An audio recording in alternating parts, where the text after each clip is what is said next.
Hi guys, welcome to the new podcast about Team Melli and Asian Cup 2015. I'm your host Pezhman Pars, and with us we have our guest Babak Golriz, Sina S, and also our special guest from Iraq, Mustafa Shakir. Welcome guys. Thank you for having us. Good to, Thank you. good Um, to Thank you, be Pezhman. here, Pejman. Yeah. our usual host, Pasha Hajan, has done a great work, but unfortunately he can't join us today, but I'm sure he will do it in the future. Okay, guys, we have some discussion issues to talk about in this game, about the game against Iraq. First of all, before we do that, let's talk about the game against UAE. Babak, you being the special about the Middle Eastern football, living in Dubai, tell us a little bit of how you think UAE performed and how Iran responded to that. I think that UAE Emirati football has improved a lot over the last 5, 6 years, and that's largely been because of the generation of footballers that have come through from under 18 level under the same manager, Mahdi Ali, and they've graduated through the ranks and eventually they reached the Olympics and from there to the senior side. So expectations were quite high, and I think in the UAE, especially after their first two games, they were optimistic that they would at least get the draw against us and go through as group winners. So in that sense, we knew we were going to have a tough opponent. Should I talk a little bit about the game as well, or shall we leave that to later? No, please talk about the game and how you see the our barely win against UAE in the goal in the 91st minute. How did you like the starting 11, making four changes from the Qatar game? Starting 11, I thought it was a little bit gutsy and risky by Kirosh. Very unexpected, but he's completely done a 180 compared to his usual style. We used to say he's very loyal to the set of players he had, but during this tournament, he's already given debuts to Pour Ali Ganji. He's put Kafuri straight in. He's given Azmoun a starting lineup position twice in a row. And now in the last game, Surush Rafi started. Khosrow Haydari came back into the lineup, as we know, and Ali Reza Jahanbakhsh finally got his start, although I think he was the biggest loser of that sort of style because he really could not get involved in the game that much, and he had a header in the first half, but other than that, generally speaking, he was a little bit lost, and I felt sorry for him. It reminded me a little bit of Karim Ansari Fad against Iraq in the friendly game. He was a little bit unsure what he had to do, and our style of football doesn't really benefit him. Didn't benefit Jahan Bakhsh either. So overall, I thought we started quite slow. We were happy to give them the ball, but we really gave them a little bit too much respect in a way. And at the same time, we were way too conservative. We had 20% possession in the first half, which is really unacceptable in my opinion. We did get the result, but I really think it was coincidental. We didn't have any chances until the last few minutes, and we were a little bit lucky. And again, off a set piece, we scored the goal. But I was quite disappointed with the performance in the sense that there was no urgency. We were the team that needed to win, but we were never really looking like we wanted to win the game. And they were happy enough to keep possession, and they slowed down the tempo. But honestly speaking, I don't know if he got his tactics right, so to speak, because off the counter attacks, we were really not fluid. We didn't build up play well. We would get the ball in defense. Our defense was fantastic again, our defensive midfielders as well, but we couldn't transition into attack because of either going too direct too quickly or the passes and the build-up were not working. So it is a little bit worrying, and it makes me a little bit more cautious going forward. Yeah, thank you. Sina, do you think that we will have a different view on Team Melli if we didn't have won that game against UAE with a late score from Kuchanejad? Well, I think certainly in the quarterfinal we would have had a much tougher opponent in Japan. With all the respect that I have for Iraq, certainly Japan are in my opinion, the best team in Asia, and I think it's a great bonus for us now that we've won the game, so we get to play Iraq in the quarterfinal. But in regards to the actual game against UAE, the four changes that we spoke of, it kind of excited me before the game. I was looking forward to seeing them play, especially Rafi'i and Jahanbakhsh. But as we spoke about this a couple of podcasts ago, even if Jahanbakhsh does start, he wouldn't have the freedom to roam around his position, and he was quite isolated, as Babak said. Haydari didn't really support him that much. Every time he got the ball, he was quite outnumbered. But I think out of all the four changes, the standout player was Amiri for me. And out of all the three games that we've played in the group stages, this was the first game that you could see us threaten the opposition down the left-hand side. And his first touch sometimes let him down, but I think going forward, he really gave him headaches and provided something different for us compared to the usual Dejaga and Ghafouri, who've been combining really well in the past two games. So I thought Amiri did well. But I think the way that we played, it was the kind of style that we had in the World Cup, really ultra defensive, if you like. When we were completely sitting back and on the counter, we had nothing. But UAE, we kind of knew how they play. They play through the middle with Omar Abdurrahman and Amr Abdurrahman as well. And it was really crucial for us to close all the gaps in midfield, especially in the central positions. And even though they did have 70% possession, they didn't really threaten our goal as much as they would have liked. So maybe that is a positive, but this was a game that we thought and we looked at beforehand, and we thought, we have to win this game in order to get top spot, which we did at the end, but it wasn't necessarily a style that we were pleased with. We got the win in 91st minute. As we said, maybe it wasn't undeserved, but it was a 3 points that was really crucial for us going further into competition. Yeah, great stuff, guys. I also agree with Jahanbakhsh not coming to his right in this kind of tactics and formation that Queiroz is building up now. But I'm sure, or at least hopeful, that he will continue to progress in Europe, or maybe move to a better team, or maybe advance with Nijmegen to the Jupiler League in Holland and play against stronger opponents. And hopefully Queiroz can find him a role that suits him in a national team. And also we should not forget that Jahanbakhsh really wanted to prove himself, just as Ghouta wanted to prove himself against Qatar, making some errors and having a hard time on the right side. But let's go to our game against Iraq.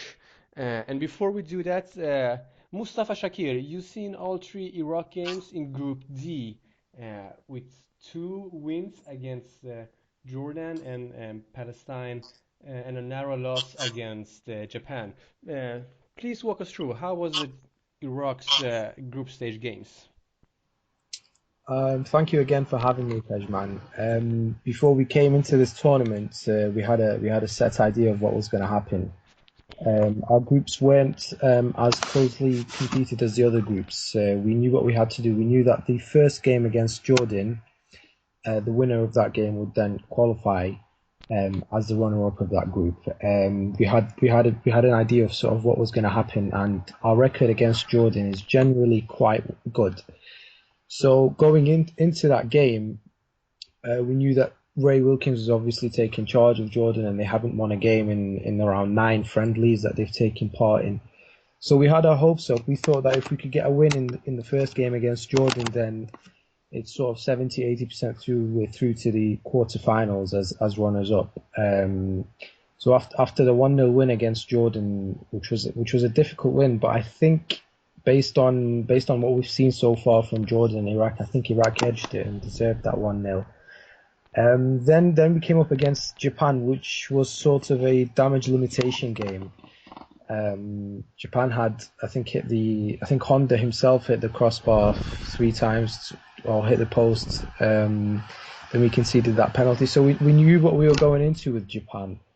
But it wasn't really bothering us, because we know that goal is the head-to-head rule is ahead of goal difference. So based on that, we beat Jordan. It wouldn't matter what we lost to Japan, and then hopefully we'd beat Palestine just like the rest of the teams and qualify as second. So the most important game for us was Jordan. Once we won that game, everything else became clear and easy for us. Yes, so you could basically say that the win against Jordan in the first group stage game basically made you advance to the second round, because we knew what the other results will be, and they also became that way that we thought, right?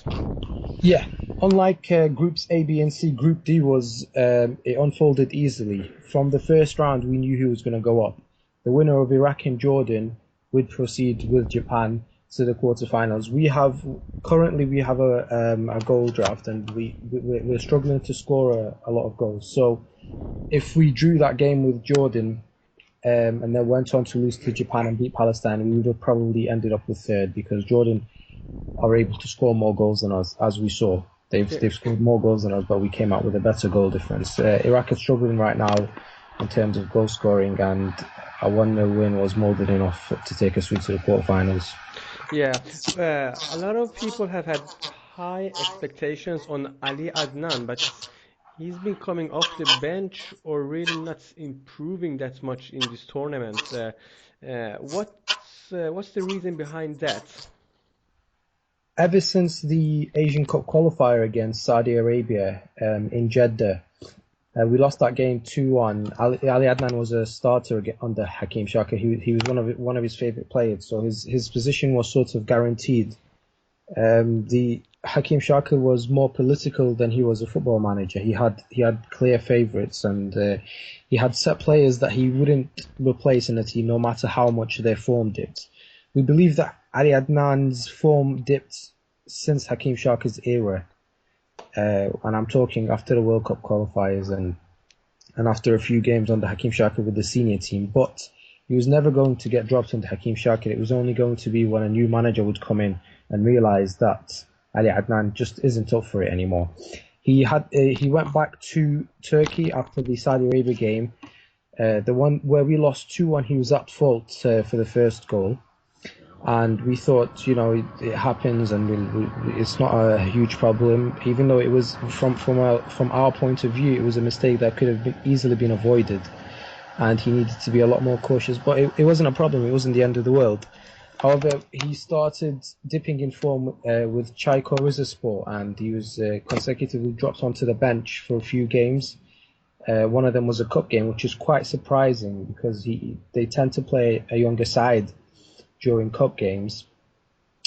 Anyway, after that, he came back for the China qualifier and scored a goal. We thought Ali Adnan would go on to be on form after that game, but he's just been unstable at the moment. He's put on a few pounds. He's had his recent TV interviews, from his body language and from the way he speaks. It seems like moving on to Europe was a bit too quickly for a young lad like him, and he's just not taking it all too well. He's having problems stabilizing in Turkey. He wants to go home whenever he gets a holiday. He misses his family. I think the main problem for Ali Adnan is that he moved to Turkey too quickly. It affected him mentally. Hopefully we will see him return to being that good player that we know he is, and a future star of Iraqi football and Asian football in general. Yeah, a lot of potential for Ali Adnan. Yeah, guys, now let's go and talk about the quarterfinal against Iraq. Iran versus Iraq happens on Friday. It will be 7:30 Central European Time, 6:30 British time, and so on. Sina, I will start with you. We have a good track record against Iraq. We usually win 2-1. That's been the most common score the last couple of times that we played against them. Do you see any similarities between Iraq and our group stage opponents that we can benefit from? I personally think the game against Iraq is really difficult for us because I think there are some similarities between us and Iraq in the way we play. I think they play with a real fighting spirit, which we've been boasting of for a few years now with the way we play, which is fighting for every ball, for every challenge, and I think they play with that mentality as well. And the games against Iraq are local derbies, and they're always tough, whether they're a friendly or a quarter-final like this, which automatically raises the stakes anyway. But we shouldn't underestimate Iraq at all, and I know for a fact that K-Rush wouldn't. We played them in a friendly before the tournament. We won 1-0 with our reserve team playing. But friendlies are friendlies. You should never take a friendly result too serious if you're playing the same team again in a tournament. I think one thing that is really important for us is um, highlighting who the key players are for Iraq, and the real star that has come out of Iraq for this tournament has been Yasser Qasim, who plays for Swindon Town, and he's been playing fantastically well. Every move that they make going forward goes through him. Another one is Dorgham Ismail, who has taken Ali Adnan's place at left back. Uh, he was linked with Persepolis before the tournament, and at that time I said to Mustafa, I spoke to him about this, and I said that's not the right move for him. And even now, I'm sure that he wouldn't even move to Iran with the performances that he's put in. I think he'll get attention from better clubs. But as Mustafa said himself, the real issue from their point of view is goal scoring, and with Yunus Mahmoud still playing, I don't think he will add anything to the team in terms of scoring goals. But he reminds me a little bit of Ali Daei in his later years. That Yeah, he exactly. doesn't score the goals that he once used to, but he's a leader. He's a figure in that team, and even if you take him out, you will still feel the void that he puts, that is in the team for a couple of years. And I think a lot of Iraqi fans are kind of against him playing, but I think, uh, I'm not sure if they have the right replacement for him. Even though Justin Merrim's in there, I think he scored a goal in the group stages. But yeah, we've got to wait and see how they line up against Iran. Yeah, exactly. And it's really fun to see Swindon Town making a name of themselves in the Asian Cup. Two players representing their club in Asian Cup, and two good players actually. Babak, coming to you. Uh, Iraq, as we said, they have a hard time scoring, and Yunus Mahmoud being um, playing due to lack of good strikers, maybe we'll say, and lack to growth of uh, good, maybe proper academies in Iraq, and Iran having a solid defense. Uh, how likely is it to see a Iraqi offensive actually being dangerous for our defense and Hadidi in the goal? I think that the friendly game kind of gives us foreshadows what we're going to see during the quarterfinal. Iraq had most of the possession. However, compared to the rest of our opponents in our group, I feel their build-up play lacks a little bit. They don't, let's say, they don't complete the passes or complete the moves the way Qatar, UAE, or even Bahrain did. I feel that they face similar problems that we do when we have our build-up play. We give the ball away. There's a lot of turnovers, but they're very threatening at the end of the day because they have pacey players, they have creative players, they have players who can get past defenders. During the game during the friendly before the tournament, Reza Yan was under a lot of pressure at right back in the early parts of the game. The first 15-20 minutes, the winger was getting past him, and Ali Dorgham Ismail looked very good, and we've seen Yasser as well, who we talked about in central midfield, dictating play, and he's very calm and composed on the ball, and they're calling him the Swindon Pirlo, for example. But I feel that we're going to have the same sort of style, the same sort of approach. We're going to sit very deep.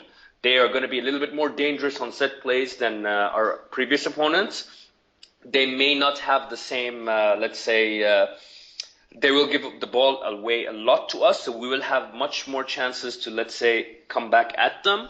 I think it's going to be a difficult game, as Sina said, because they have physical, strong, creative players, probably much more than our previous opponents, and they will definitely have the belief that they can beat us because they have beaten us. It's not that they have done it in the past. So I think it's going to be quite a tough game, and I hope that for our sake we're a little bit more dangerous in our counterattacks. We need to actually let's say be a little bit more fluid. I'm all for this style of football, and I think it's worked and it gets results, but we're depending too much on a little bit of luck and set pieces if we can't counter effectively. That's the biggest problem I have, is that when the ball is being released from defense, we're giving it away. We can't afford to do that. We need to get the ball to the winger or someone who's able to drive forward and can somehow send it across to the striker. We're not doing that right now.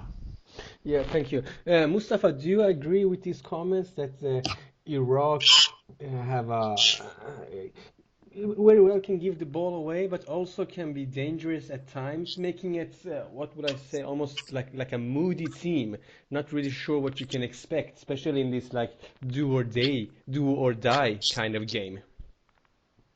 I think Babak mentioned that we're struggling with our with our build-up plays.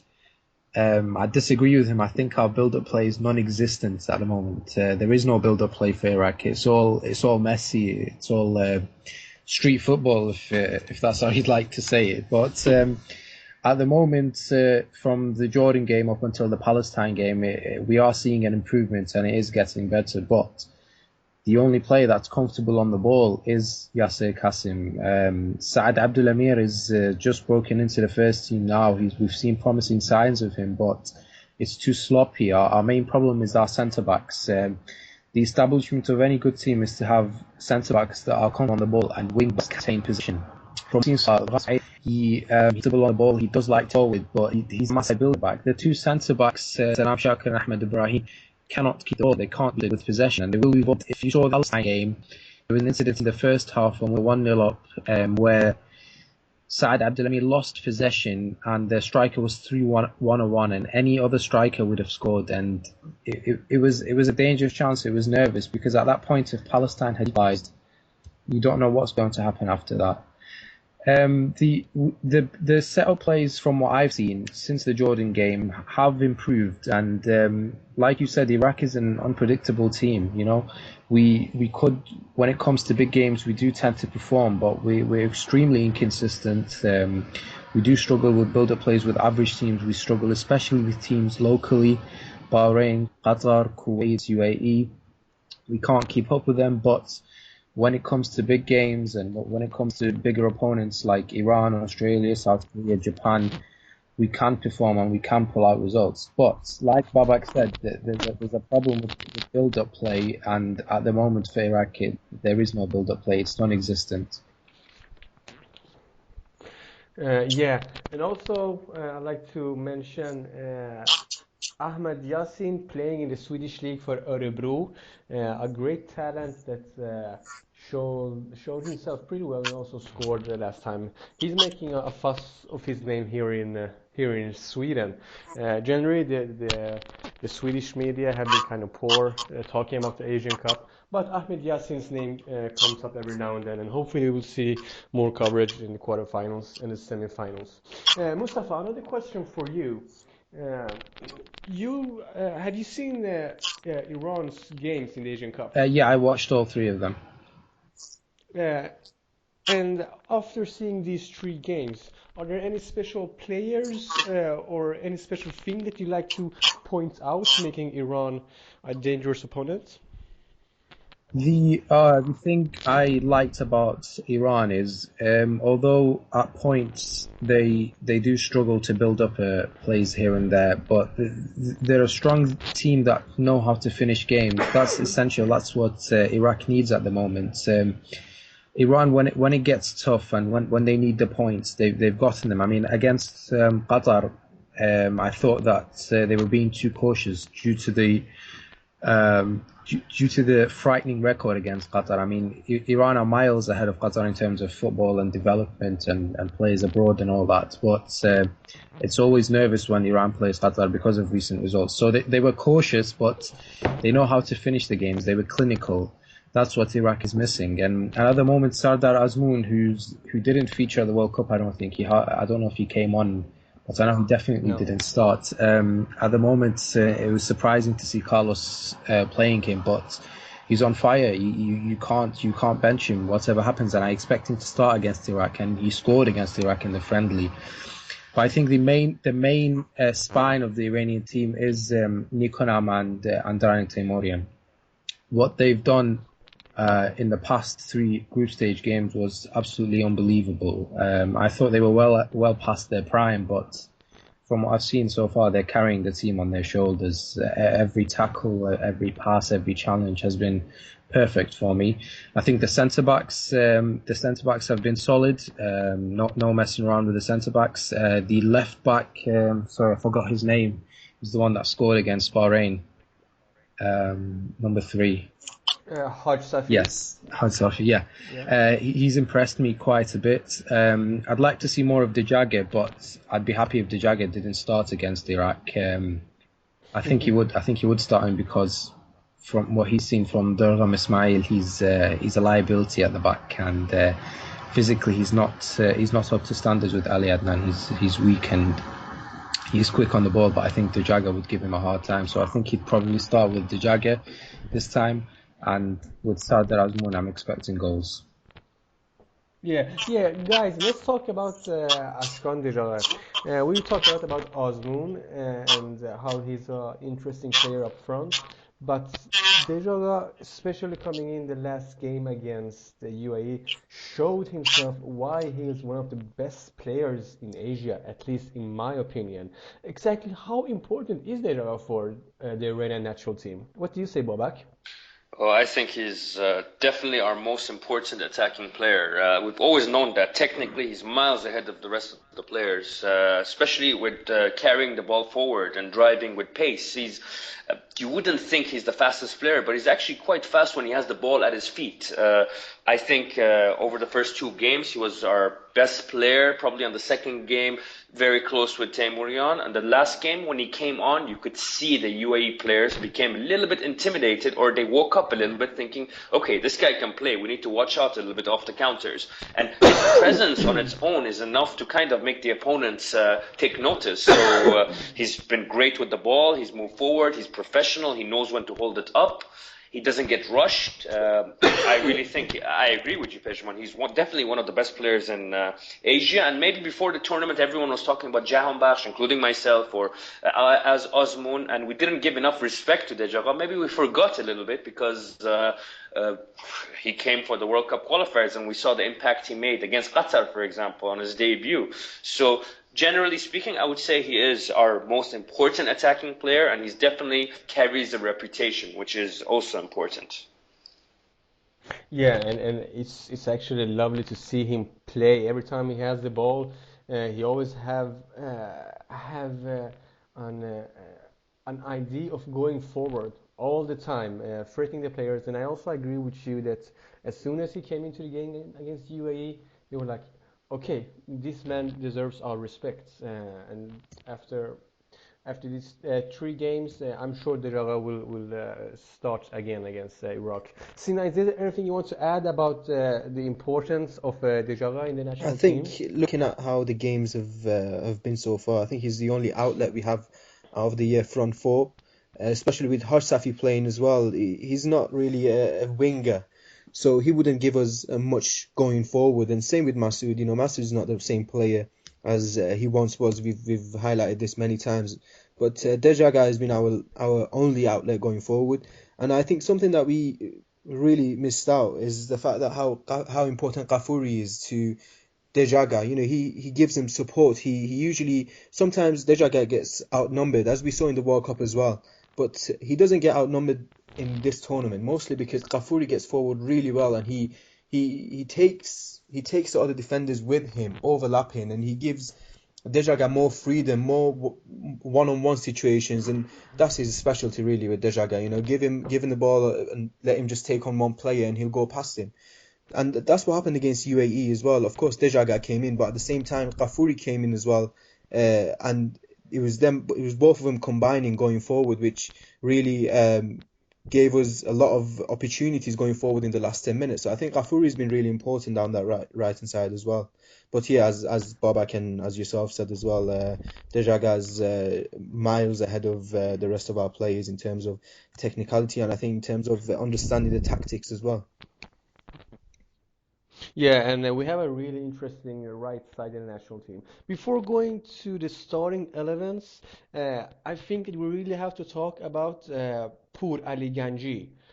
Before the games, a lot of people, most of the people, didn't knew about him. Maybe the ones following the Iranian league, and he also plays in a team, Naft Tehran, which basically is never shown on TV unless they play against Persepolis and Esteghlal. But his team have been doing great, and he have been doing great, and he also uh, is quite good on his head, and he likes to come up during corners and free kicks, and he doesn't seem to be afraid. Have you found our new center back for a long time, him being only 22 years old? Babak?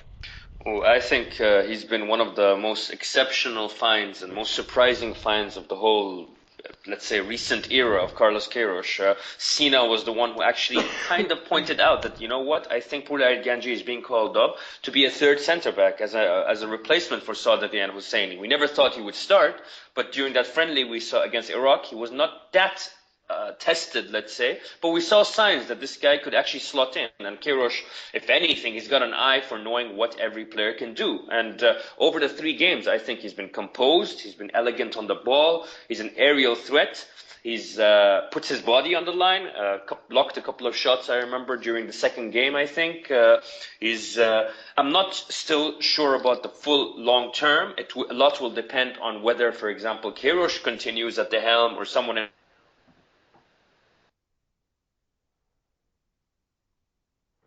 Uh, yeah, thank you, Babak. I think we lost you there. Sina, can you Yeah, hear I me? can. What Yeah, this would tells you us, like to add? yeah, sorry. Okay. Sorry, Babak, you got cut off. Please continue. Yeah, I was saying that I don't think any of us expected the amount of youngsters given the chance in the last 5, 6 weeks. And this kind of tells me that if Queiroz had a lot of time to prepare through friendly games, we could have seen the introduction of younger players much earlier, and even possibly for the World Cup. So we've seen that Queiroz, when he spends time with the team, some positive results are very tangible very quickly. Thank you, Babak. Sina, you lifted up. You were the one talking about Purari Ganji actually coming in the national team, and now he's been praised and doing a lot of work. And actually, he doesn't know how it feels to let in a goal when he's played in the national teams. All the 4 games he's been playing so far, have all been wins, 1-0 or 2-0. How important is he for the national team in your mind? First of all, before we start talking about how important he is, I just wanted to give a rather special mention to the club that you pointed out, Nafta Tehran. They've been producing a lot of players in the last couple of years, and Purali Ganji is one of Yeah. them. Vahida Amiri, who's in the squad, is another one. Bayron Van, the keeper, who I see in the next, even though I think Hariri is a great keeper, I think given the opportunity in the next 3 years, Bayron Van will become our new number one. Our right back Ghafouri is another one who is playing for Naft a few years, and then he transferred to Sepahan last season. So they've been producing a lot of players. But when it comes to Purali Ganji, personally, I see him as the natural heir for Neku now. He plays midfield. He plays defensive midfield for Naft. He controls the tempo of the game. His passing is great. He's 22 years old. So let's just say a 22-year-old midfielder who can slot in at centre-back for his national team, and he's had no international experience, and he comes into this tournament and plays as fantastic as he does. Listen, he's got a lot of potential in the long term. But I think I would be disappointed if he does carry on as centre-back after the tournament. I think he would be much better in midfield. As I said, he's one of those players that likes to sit and get the ball and spread it out. And I think once Nekunam leaves, there will be a huge gap in midfield. And he's the right player for me to fill in that gap. But in terms of being a centre-back in the tournament, I think he's been a fantastic partner to Hosseini. We mentioned I think it was on the last podcast or the one before, about his passing rate. We, as you know, as a footballing nation, we don't tend to produce ball-playing centre-backs, and we mentioned this a few times as well. Sadeghi is not much of a passer of the ball. Hosseini is not one either. Montazeri is good on the ball, but he was injured before the tournament. So I think putting Purali Ganji there, Queiroz certainly gave his defence more, let's say, playmaking opportunities. You know, that he's more able now to keep the ball in defence rather than just clearing it out. And his passing rate has been one of the best. His passing accuracy has been one of the best out of all of our players in the tournament. I think that's one thing to mention as well. Being 22 years old, he's more pacey than Sadeghi, let's say. So if there was any opportunities during the games that there's a ball behind the defense and he needs to chase it, he's got the pace to catch up with this striker. So I think certainly in the tournament he's made a good impression. But as I said personally, having gained the experience in the tournament, I want him to replace Nekunam in the long term in that central of midfield. Yeah, I do agree with you. And something positive we can take out of this Asian Cup, no matter how it ends, is that we've seen a lot of youngsters, and they can be good for the future. We need a generation change. Having one of the oldest teams we had also in the World Cup, and now during our two first games, we also had an experienced, at least we can say, team. Um, Mustafa, I'm going to go back to you. If you will pick pick out any Iraqi player that will be game changing against Iran, who will it be and why? Yeah, the what wins you games is the ability to score. You know, we could concede 3 goals, but if we score 4, then we'd obviously win. And the only attacking threat right now that we have is American-based Justin Miram. He's joined up with the team recently. There's a clear language barrier between him and the rest of the players. He was a bit isolated, but he could interact with Yasser Qasim and Ahmed Yassin and Osama Rashid because they're European-based and they're all fluent in English. So he's been slowly bonding with the team, but Radhi Shneshil has talked about him and said that he's suffering physically. He's not up to standard with the rest of the team, which I find hard to believe because he comes from the MLS, which is a more professional league than the Iraqi league. And I find it hard to believe that a player whose season has just finished recently, I think they finished it towards the end of November, that he'd be out of shape because they're all professionals and they keep fit off season, etc. And from what I've seen from their physical exterior, he seems to be doing okay. He came on against Jordan. And we scored through Yasser Qasim. He came on against Japan. He was the most attacking player that we have. Every time he touched the ball, you'd feel that something dangerous was going to happen. He started against Palestine and came off in around the 70th minute. The problem is that Yunus Mahmoud is a strong figure in the team. He's a political figure, and we've known Yunus Mahmoud. He's been with the national team since 2002, I believe. So we've known him for a long time, and we know what sort of character he is. He likes to be in the limelight. He likes the attention, and there have been strikers in the past that have tried to get into the national team, but he's overshadowed them. Anyway, in my personal opinion, I think Justin Miram is our most attacking threat, and I think that Radhi Shneshil will start him because he's realised that from the 4 forwards that we've picked, Yunus Mahmoud's place is sort of cemented based on reputation, based on team leadership. He does contribute in that, but he's well past his time. His official age is 31, but it's well known that his passport is forged by 5 years, so he's hitting 36, 37 years old now. Yeah, he looks a little bit older. Yeah. Well, I mean, according to his database, he played for At-Talaba at the age of 14. At-Talaba is one of Iraq's strongest clubs, so it's hard to believe, but it is a well-known thing that forging passports is it's not a difficult procedure in Iraq. But Justin Miram, I think, is a game changer, and he'll make a huge difference if he's played alongside Yunus Mahmoud. The good thing about Yunus Mahmoud is that he attracts defenders towards him. The Iranian players know him from his time at Al Gharafa in Qatar. They've played Champions League football against him. Sadiqi, the centre back who played for Sepahan at one point, has played against him. And did he move to Persepolis after that? I think. Istiklal. Istiklal. Esteghlal, yeah.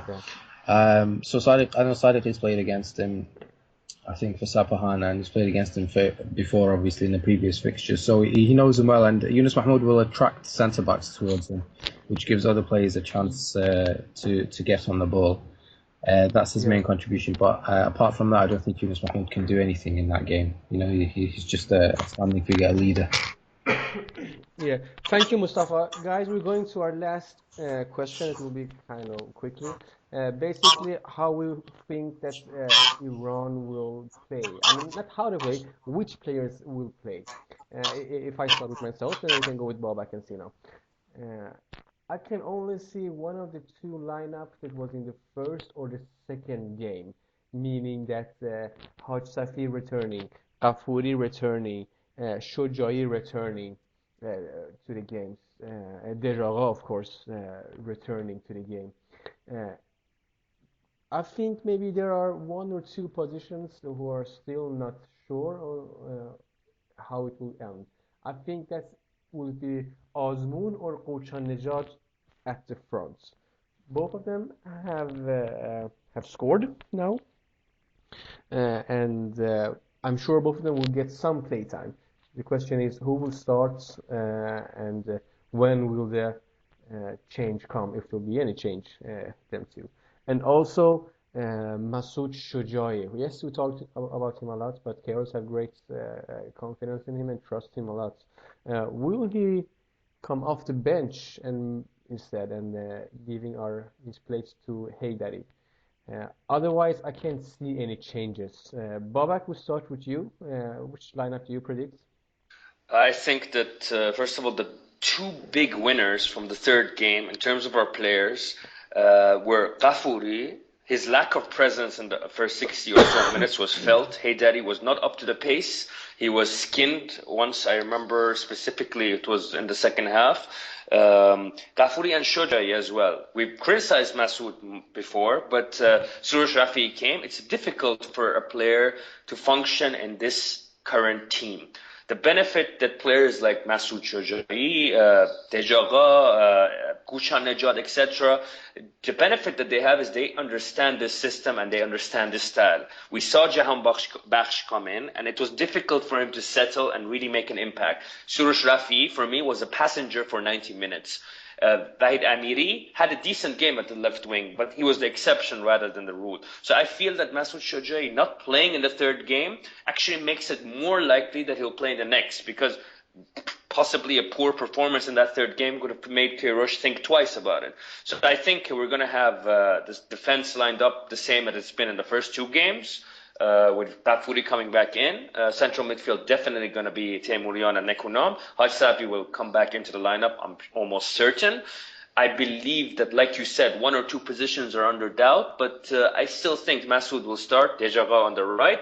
And the big question for me, like you, is who will start up front? Is he going to freshen things up and let Qochan Nejad start and he's feeling confident and then bring on Azmoun? Or is he going to go vice versa? So that, I think, is the only doubt as of now. Yeah, thank you. Sina, what do you think? Yeah, I think, as you both said, the lineup will go back to what it was in the first two games.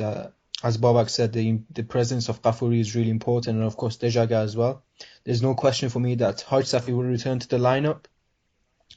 I think if Jahan Bakhsh or Rafi'i would have performed much better in the game against UAE, maybe we could have said one of them can feature instead of Masoud. But considering how they both performed, I still think Masoud will start against Iraq. And the big question, as you both said, whether Azmoun will start or Qochan Nejad. For me personally, I'll go with Azmoun. He of course he's scored in the tournament. He scored against Iraq before in the friendly before the tournament. So I think he'll start with him. And having seen the contribution that Qochan Nejad made coming off the bench, I think maybe he'll look at him as, you know, a player that can come in, and once we're going all out attack in the latter stages and the ball is a lot more involved in the box, that's when that's where he comes alive. He's a poacher. He's one of those strikers that only performs in the 6 yard box. And if you're not really attacking as much, he wouldn't necessarily be useful when you're on the ball. Whereas I think Osman on the ball, he's a lot better. He links up well.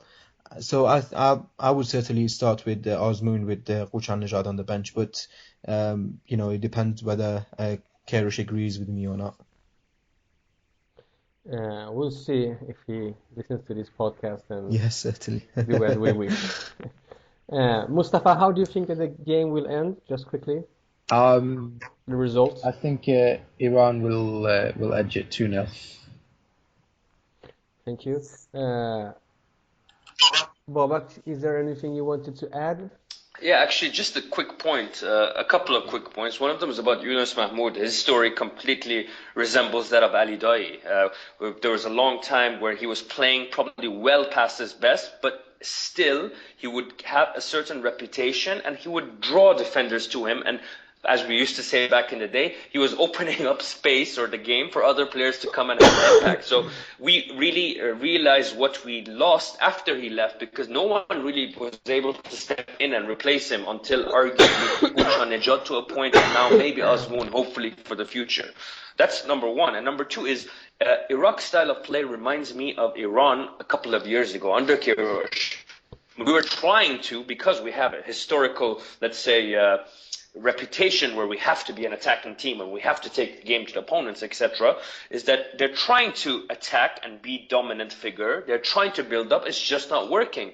It's the same thing with Iran. We for first early part of his reign, we were trying to take the game to Lebanon, and sometimes we'd have a lot of chances, but would not be clinical. It just wasn't working until they realized that and he changed the style of play. I feel Iraq is it really does remind me their situation and circumstance of Iran, and it's going to be a game of very similar, let's say, makeup and elements, and I think it's going to be quite close. So should I give my prediction as well right now? You can do that, although I don't know if it will be recorded because I think that the recorder has been shut down. Yeah, you can do that, Babak, but I don't know if it will be get recorded because I think that the recorder now have been shut down for some reason. Maybe it's still on.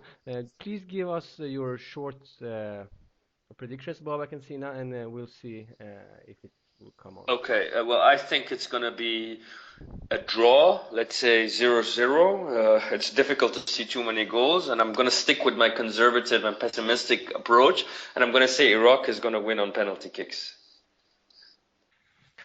Thank you, and I'm going to go for a 1-0 as it's been a really common result on the Cairo, so I'm going to go for another 1-0. Thank you, guys. I also believe in a 1-0 for Iran. Hopefully this pod will come up tonight. We'll see if we manage to record it. At least we recorded some of it. Nice to have you on, guys. Babak Golriz, Sina S, and Mustafa Shakir. You have some great points. We will add your data and Twitter accounts and whatnot on the SoundCloud page. Have a great day and night, guys, and we'll keep in touch. Okay, thank you, Pezhman. Thank you. Guys. Thank you. Thank you for having Have a us. good night. Thank you, Pezhman. Thank you all. Thank you, Mustafa. Thank you. Okay, guys. Damn, I don't know when or how this MP3 Skype Do you know what you recorder should have done? You should have just finished. like stopped it halfway through and check if it's been recording, and then record the second half, and then you can just edit them together afterwards. But Yeah. Well, this program was so annoying. Listen, guys. I will see. I will see how much it's been recorded. Maybe we lost the last 10 minutes or something. And I'll come back to you. okay, Okay. that's fine. Okay, guys. All Thank right, you. bye. Bye. Bye.